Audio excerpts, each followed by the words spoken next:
Так, господа, начинаем наш курс доллар-рубля на сегодня. Значит, смотрите, на чем бы я хотел сегодня прежде всего остановиться. Ну, во-первых, сразу могу сказать, что сегодня не было никаких серьезных событий. Я вам сразу сказал, что сегодня был выходной. А теперь смотрите, самое главное, нашел я вам опять еще одну информацию, очень важную. Но, в принципе, она подтверждает ровно то, о чем я вам все это время говорил. Вот смотрите.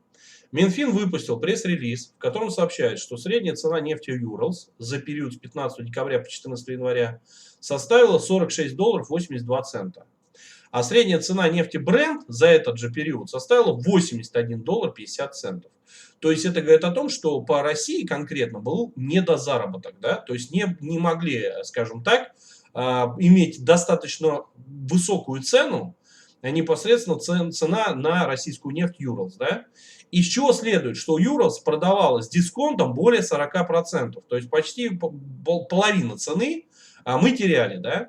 Месяцем ранее средняя цена Urals составляла, по оценкам Минфина, 57,5 долларов. Такая низкая цена продажи российской нефти может стать поводом, господа, вот о чем я вам все это время твердил, для ослабления рубля. Хотя стоит помнить и про новые бюджетные правила, о чем я вам тоже говорил, особенно которое вступило на прошлой неделе, которое начал действовать на прошлой неделе, так как оно призвано ослабить корреляцию между курсом рубля и ценой на нефть. Но в любом случае такая ситуация создает риски для нефтегазовых доходов бюджета. Вот именно об этом я, господа, вам все это время и твердил. И когда там говорили по поводу, да нет, вот не совпал прогноз, там, да, то есть пробили 68, я вам сразу сказал, что это все временно, что это все спекуляции. На самом деле я не верю все равно уход ниже 68. Именно по той причине, потому что нефть сейчас не дает возможность заполнять бюджет в том необходимом количестве, который требуется Минфину. И поэтому, естественно, при этой ситуации рубль будут ослаблять. Об этом я вам все время и твердил. И это все больше становится логичным вариантом. Выход за 70-50, да, но скорее всего не выше 72. То есть вот 72-74 в перспективе вполне может быть. Но пока, скорее всего, просто возврат за вот этот 70-50, да, и удержание до 72, то есть вот в этом диапазоне. Ну или тогда уж как минимум держать вот этот 68, как это происходит, и, соответственно, подниматься в район 7,5-70, да. То есть вот от 75 до 71 и в перспективе, еще раз говорю, 72. То есть в любом случае вот этот диапазон рисуется для нас самым оптимальным с точки зрения курса доллар-рубля, при том, что все-таки на цены на нефть давят, и в той ситуации, что по большому счету доллар на самом деле сейчас тоже теряет силу, потому что, как мы знаем, по поводу ставок, там сейчас вопрос, что на самом деле ставки есть вероятность замедлений. Но опять же, это пока ситуация временная, ситуация может резко поменяться. Более того, смотрите, я вам сейчас даже покажу. Смотрите, волновой анализ вообще там прогнозирует, грубо говоря, пятую волну. То есть он рассматривает сейчас как вариант развития третий и четвертый. И пятую уже прогнозирует, соответственно, третья уже как бы закончилась, да, сейчас идет четвертая коррекционная. И, соответственно, следующая должна быть пятая. И вот пятую он рассматривает аж на 105, один из вариантов, 90 и 81, 82. Я, конечно, в такой сейчас пока сценарий абсолютно не верю, это понятно, потому что на самом деле, конечно, такие цены пока нереальны, и как бы нет к этому таких, скажем так, причин, но постепенно то, что доллар-рубль начнет постепенно повышаться, курс непосредственно вот в этот диапазон 72-74, вот в это я верю. Пусть не сразу, но постепенно. И 68 на самом деле становится все-таки, по мне, последняя отметка, как была в свое время 60-50, господа, как вот здесь. Когда тоже не верили, думали, что отсюда мы пойдем на 55, на 54, вот туда. Я вам сразу говорю, что даже 59 мы уже можем не затронуть. И вот оно, в принципе, так и произошло. И вот здесь это фактически, смотрите, даже если смотреть по технике, вот смотрите, вот он первый импульс, да, вот оно первое импульсное движение. Это когда первый раз у нас начались вот эти вопросы, связанные с действиями Центробанка, да. Потом пошла консолидация, смотрите, да, насколько длилась. То есть где-то в 10-го мы поднялись, октября, да, даже 12-го. Из 12-го пошла коррекция, но консолидирующая. И в итоге до декабря, а потом мы резко ушли вверх. Вот эта вот консолидация примерно сейчас и происходит. Она тоже здесь какое-то время побудет, а потом уйдет. В итоге уйдет выше. Вот именно про это я вам, господа, и говорил. Более того, смотрите, индекс доллара, он сегодня начал потихонечку опять рост, о чем я вам тоже предупреждал, что вероятность его возврата на 103,5 все равно сохраняется. И это пока, естественно, как бы делать какие-то выводы рано, потому что, еще раз говорю, основное событие, которое мы ждем, это ставка ФРС, которая будет в среду 1 февраля, там с 31 на 1, то есть со вторника на среду она будет фактически. И именно к этому событию все, как говорится, двигается. А вот это все, что будет происходить в промежутках между этим событием, да, оно, естественно, будет, скажем так, читать сигналы, которые могут в итоге быть приняты там. Поэтому, на самом деле, естественно, будет волатильность. Но так как события основные впереди, особенно вот непосредственно индекс цен производителей, да, PPI в США, который будет в среду, то есть завтра у нас будет отчет ОПЕК и выступление ФРС Уильямса, да, а вот в среду уже будет индекс цен производителей. Кстати, господа, еще один немаловажный фактор на самом деле, это Даос. Он сейчас будет целую неделю, начался он как раз в понедельник. И там, на самом деле, вопросы решаются с точки зрения финансов по полной, как говорится, степени. Да? Там идет решение и по поводу СВО, и по поводу того, что с Китаем происходит, и вообще, в принципе, как, так сказать, мировому правительству управлять дальше миром.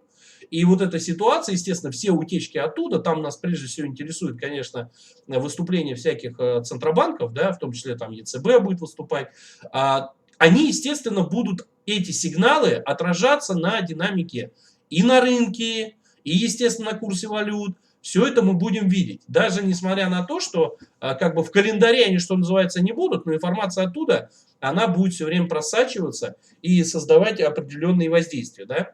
Естественно, мы подходим к тому, что, безусловно, у нас теперь играет роль, естественно, цены на нефть, как обычно, да? Но мы слышали, что бюджетное правило как раз поставлено целью то, чтобы как раз эту корреляцию как можно больше убрать. Но ситуация это в том, что именно цены на нефть, та самая, которая эталонная Brent, да, она как раз имеет значение прежде всего для США, потому что им нужно именно эту цену на нефть еще сбить для того, чтобы заполнять свои хранилища. Но если, как говорится, представить себе, что все-таки они на споте, покупая, так сказать, по потолку цену на нефть, естественно, получает на порядок ниже, то есть российскую нефть покупает через всяких кучу посредников, да, в итоге ее покупает, но гораздо дешевле. То есть они фактически создали абсолютно нерыночные условия, про что я говорил неоднократно. Там один деятель просто в комментариях писал всякую чушь по поводу свободного рынка и прочее. Ну вот, так вот, вот эти вот нерыночные действия, они, в принципе, привели к тому, что есть вероятность, что они, возможно, будут заполнять свои хранилища именно той нефтью, которая, как бы, как говорится, продается уже через посредников, используя потолок цены и так далее. Да? Единственное, что мы помним, что наше правительство заявляло, что недружественную страну оно не продаст, но дружественную-то оно продаст, а дружественную уже продадут им. Возможно, чуть повыше, но в любом случае дешевле, чем, например, цены на бренд. Да? Вот этот момент надо тоже учитывать. И если, естественно, цены на бренд пойдут расти, то индекс доллара очень быстро опять придет в движение и начнет давить. Ну и также, естественно, да, мы не должны забывать о том, что ситуация со ставкой, она еще впереди. И та информация, которая будет выходить, она, естественно, вот, например, с того же Давоса, она, естественно, будет достаточно серьезно влиять на ту динамику, которая может происходить и по ценам на нефть, и непосредственно по ценам на валюту, потому что в любом случае, естественно, это все взаимосвязанные процессы. Смотрите, вот у нас, например, завтра будет, да, конкретно отчет ОПЕК. Отчет ОПЕК, естественно, может как поддержать цены на нефть, так и обвалить их. Вот мы видим, что здесь уже пошла коррекция. Я вам сразу предупреждал о том, что перед ОПЕКом, как правило, может произойти небольшое коррекционное движение. Вполне. Могут даже завтра дожать до 82. Вообще не исключаю. Я лично знаю, как при ОПЕКе обычно ведет себя цена на нефть. Она очень часто именно откатывает. Поэтому до 82, например, я могу как бы предполагать вполне завтра откат. Мы сегодня уже видим, что он от 86 откатил на 84, а завтра может еще откатить на 82. А потом после отчета либо пойти еще ниже, либо наоборот развернуться. Да? Потом у нас уже будут, соответственно, ждать естественно, запас нефти США, который будет у нас в четверг. Ну и, соответственно, смотрите, что немаловажным будет, это, конечно, выступление ФРС. Потому что если завтра вдруг начнется разговор по поводу того, что, так сказать, ставка будет повышаться еще с большим потолком, возможно, даже по каким-то причинам они вдруг заявят, что там, например, вдруг не 0,25, а 0,50, то, естественно, доллар резко сразу усилится, все облигации начнут рост. Вот, кстати, смотрите, вот сегодня смотрим на двухлетки, да, понятно, сегодня никаких торгов особо не было, ну, вот, собственно говоря, они в верхней границе, обратите внимание, десятилетки, тоже верхней границы, да, то есть на самом деле мы как бы видим, что динамика на их повышение, она остается. И поэтому индекс доллара здесь тоже у нас неплохо подрос. 102,4 практически, да. На самом деле, как я уже говорил, 103,5 еще вполне в зоне досягаемости. Он может очень быстро это восстановить. И это, естественно, опять повлечет воздействие на курс доллара-рубля. Ну вот, собственно говоря, господа, именно вот этот момент надо учитывать, что вот бюджетное правило, оно сейчас будет работать. И мы будем смотреть, в каком диапазоне в итоге у нас остановится курс доллара-рубля. Но прежде всего, что мы получили, основной как бы сигнал на то, что вероятность вот этого пробоя 68, она крайне низка. То есть того, чтобы курс оказался там в районе 65-68, ну, это практически очень маловероятный сценарий. И вот если посмотрим непосредственно, как происходило сегодня, да, смотрите, за 68,5 мы в итоге зацепились. То есть это опять не пробой 68. По евро, помните, я вам вчера говорил, что странная была картина. Мы видели, вот она, кстати, свеча, действительно, она вчера была 71,5, то есть она падала. И тут же восстановление за 73, про что я говорил, что вероятность восстановления за 73, она очень велика. И, соответственно, не пробой 76, но это понятно, это было очевидно. Но если, соответственно, она бы не удержала, вот пробой этот 73, то могла закрепиться от 71 до 73, вот в этом диапазоне. Но это было нелогично, что мы, в принципе, и увидели.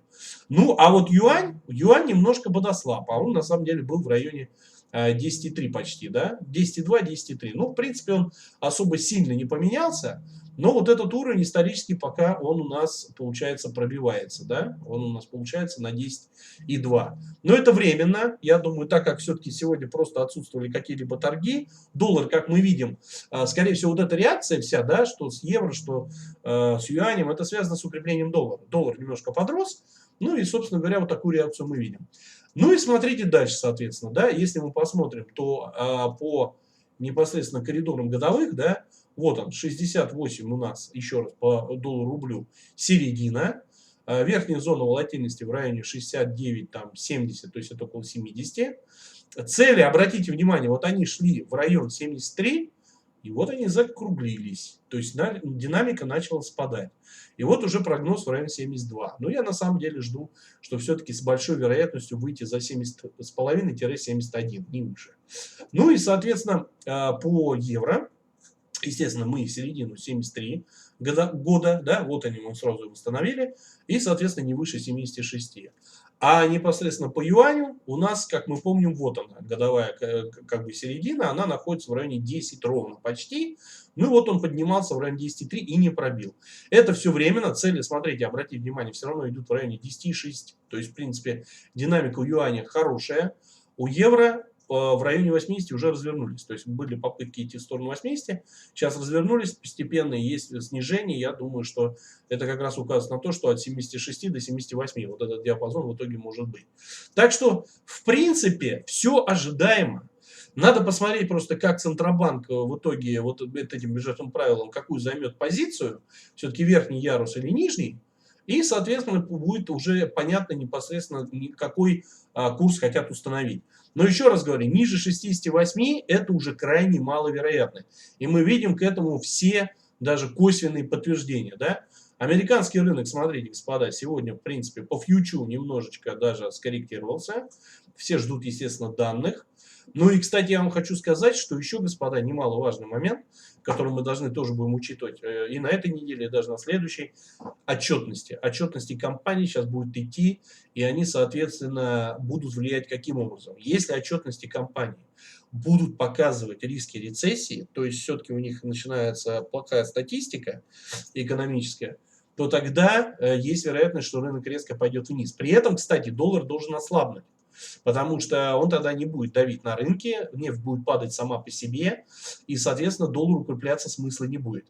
И наоборот, если компании будут показывать хорошую учетную, ну, эту устойчивую динамику, и то есть показывать, что рецессии как таковой нет, тогда нефть, скорее всего, будет тоже расти, рынки, естественно, будут резко расти, и вот тогда индекс доллара может начать укрепляться для того, чтобы сдерживать цены на нефть и создавать все равно все эти, скажем так, признаки рецессии для того, чтобы сдерживать прежде всего цены на нефть. Вот такая, господа, картина. Вот именно это я вам прежде всего хотел сказать, что теперь у нас есть даже косвенные данные, подтверждающие то, что все-таки курс доллара-рубля не уйдет ниже 68. Мы, конечно, за этим еще понаблюдаем. Кстати, на Форексе, кстати, сейчас посмотрим. Вот он тоже, да, в районе 68-65. По евро в районе 75 почти, да, то есть вот этот 71, я говорю, его даже на Форексе не было. Вот на официальном курсе мы видели, а здесь нет его. В районе 75. Ну и юань, соответственно, вот он как раз выше 10,2. То, что в принципе и требовалось доказать. Вот от 10 он стартанул вверх. Так что в принципе ничего как бы для меня в данный момент неожидаемого не было. Еще раз говорю, вот этот прогноз 71, это не то, что мы обязательно в конце недели прям там будем стоять, но движение в динамике именно в эту сторону я жду. И, соответственно, вероятность того, что там в районе 71 мы можем достигнуть, но не обязательно там останемся, а можем там откатить на 7,5 или даже чуть ниже. Но в любом случае, вот за что я как бы даю 95%, потому что, еще раз говорю, я не предсказатель, я занимаюсь анализом. Соответственно, я не могу дать стопроцентной гарантии. Но то, что 68, простите, устоит, и, скорее всего, ниже мы его не пойдем, могут быть только вот такие вот, как говорится, проколы, да, ушли и тут же потом вернулись. Но в целом это все равно 68 будет удерживаться. Вот на это я даю 95% гарантии, да. Ну, а дальше, соответственно, в комментариях там будем смотреть, кто там мне будет что писать по поводу угадал, не угадал. Еще раз говорю, тут не угадайка. Тут конкретно есть аналитика, и конкретно к этой аналитике есть определенные механизмы, которые между собой взаимодействуют. И они, соответственно, дают возможность не гарантировать, а предполагать то, что будет. На этом, господа, заканчиваю. Еще раз напоминаю, те, кто интересуется не только курсом доллара-рубля, а вообще, в принципе, финансовыми рынками, подписывайтесь на наш Telegram, Trader Club, анализ акций, участвуйте в прямых эфирах. Они сейчас теперь у нас пошли после праздников.